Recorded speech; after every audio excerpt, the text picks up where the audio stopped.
Hello, welcome to this presentation where we will explore these topics. In part 1, we'll look at sound and quality to make sure that we're set up to capture audio at archive standards.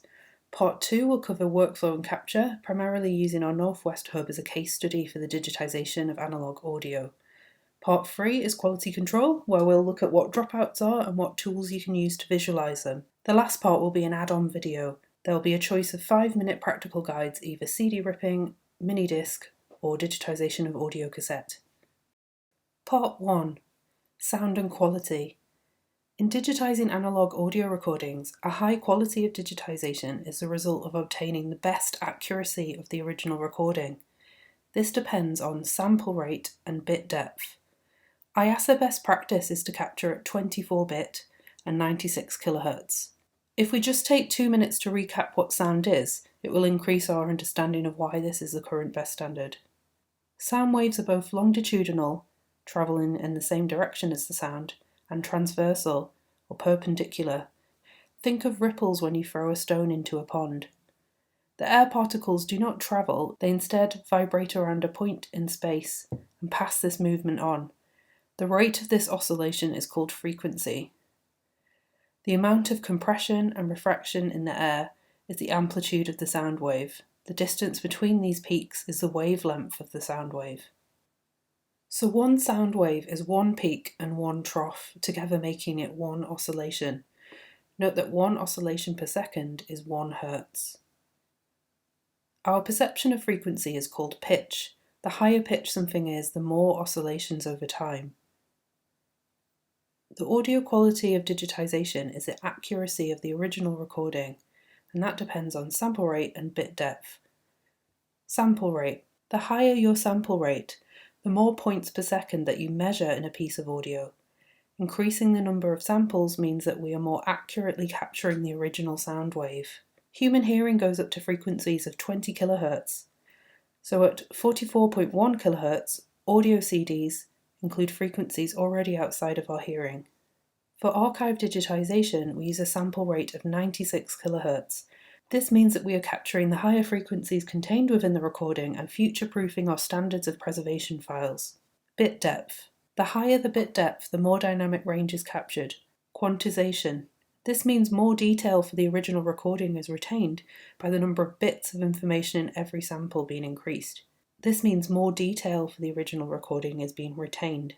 So when it comes to digitising magnetic tape, the principle is to digitally replicate the analogue signal as best as possible, matching the curve as closely as possible, going beyond the limits of human hearing to future-proof these preservation files. By choosing to capture at this agreed archive standard, we take the first step to getting the most faithful representation of the original signal that we can. From this preservation file, any future restoration work could be undertaken to remove hiss or hum, because all the best information is there.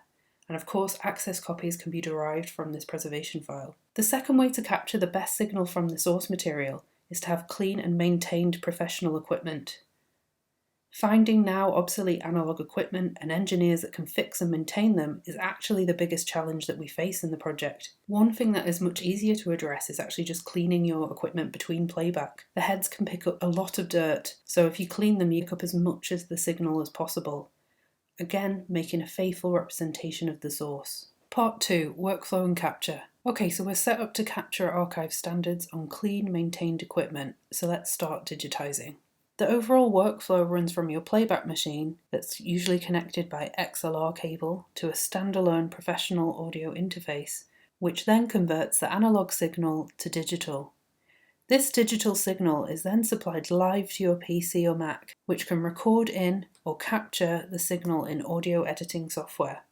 The equipment we use at Central Library is a Studer A807 for playing open reel tapes, and a Denon DN790R for audio cassette. Our analog to digital converter is a Titan Prism Sound interface, which is used in professional music recording and costs about £2,000.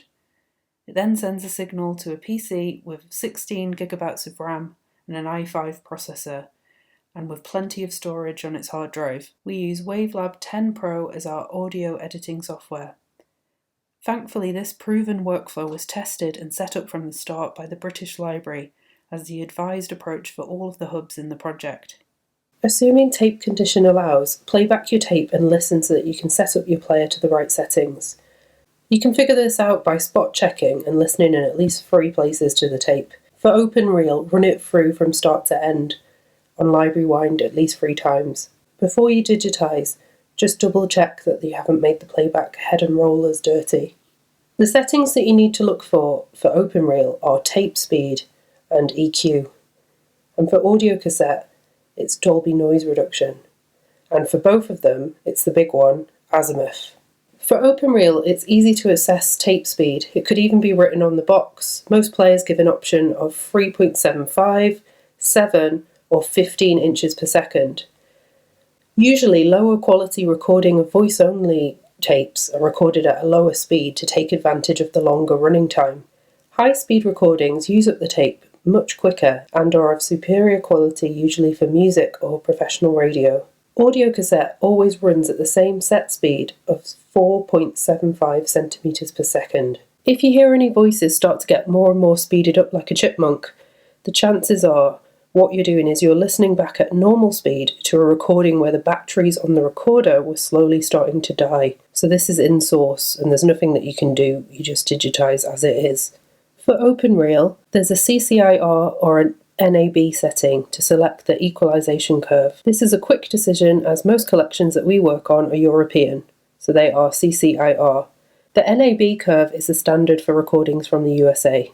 For audio cassette, also the quickest answer for whether to put Dolby noise reduction on or off is to check the inlay card that comes with the cassette. If it hasn't been noted down, it's wise to follow an if in doubt, just leave it off policy. This is so that you don't apply the wrong type of Dolby noise production, which could make things worse.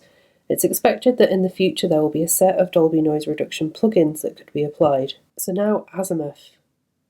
Changing the azimuth is a bit like the audio equivalent of focusing a lens.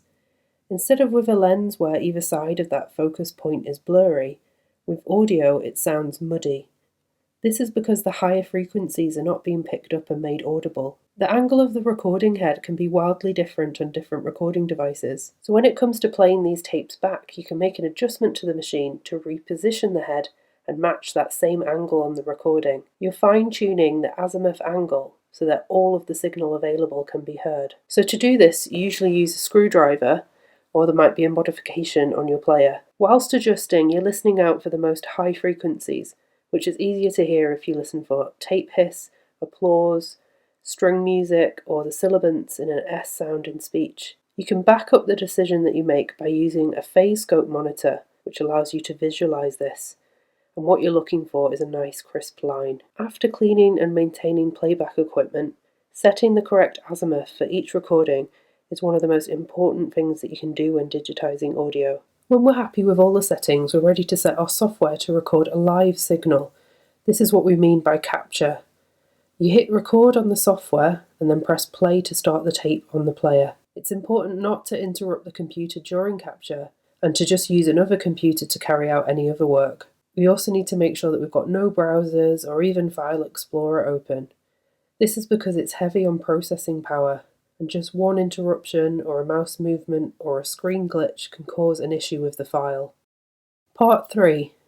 Quality control. A key principle is to document what issues are already in the source and can be heard on the playback of the tapes. This can head off any later queries about if there's something wrong with the file. You need to gain experience in identifying if any of the quality issues have been introduced as part of the digitization process, on the whole meaning that you have to digitize again, or if they were in source. So what's a dropout? This word is used in various ways, so it's best to expand on what we mean here. An analog dropout could be within the original source, either as an edit on the tape, or perhaps a part of the oxide on the tape could be missing. Could sound like a click or a gap, but it's always best to compare the file that you've made against listening to the actual tape. Listen side by side and compare them. If the issue is in source, then you've faithfully captured that signal as best you can, warts and all. Digitally introduced dropouts, sometimes called interstitial errors, are gaps in the signal that fail to be captured during digitization. This is likely to be the main QC issue that you will face. They also sometimes sound like a click or a portion of audio missing, but the clue here is that these errors would not be heard if you play back the tape. They only appear in the file that you've produced. Digitally introduced dropouts can often be identified visually in the spectrogram view of your audio editor. The visual clue is that they appear as a straight line running through all of the frequencies, even the highest ones. They look like a fine 90-degree line where samples are lost during digitization. When the audio kicks back in after this line, it often sounds disjointed, as it cuts back in sooner than you'd expect.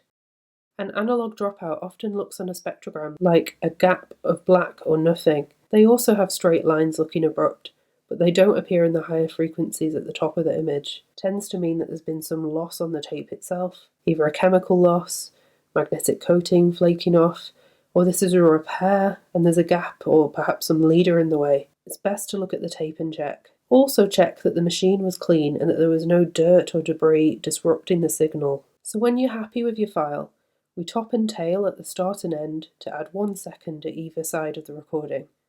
We then save this as a 24-bit, 96 kHz preservation file. We add metadata using the audio editing software's own metadata function, where you can add the name of the engineer, who made the file, and any of the equipment that you used. We then use open source software to copy the resulting file to an FTP upload folder. We do this with a checksum. This is to ensure that the file has not been corrupted during the copying. Our FTP folder sends the files overnight to the British Library, where they are ingested to SAMI. We can do this manually using the British Library software called Blackbush, or by automating a script to generate a checksum, and then another script to verify that checksum. Using scripts as part of the last step in the digitization workflow really is a time saver. We also run various scripts to back up files, complete with the checksums, to our server. This script copies as a mirror, where all the changes and deletions are updated and effectively replaced. And the following script copies over more as a backup, so that all the new WAVs and checksum files are copied over to an external drive.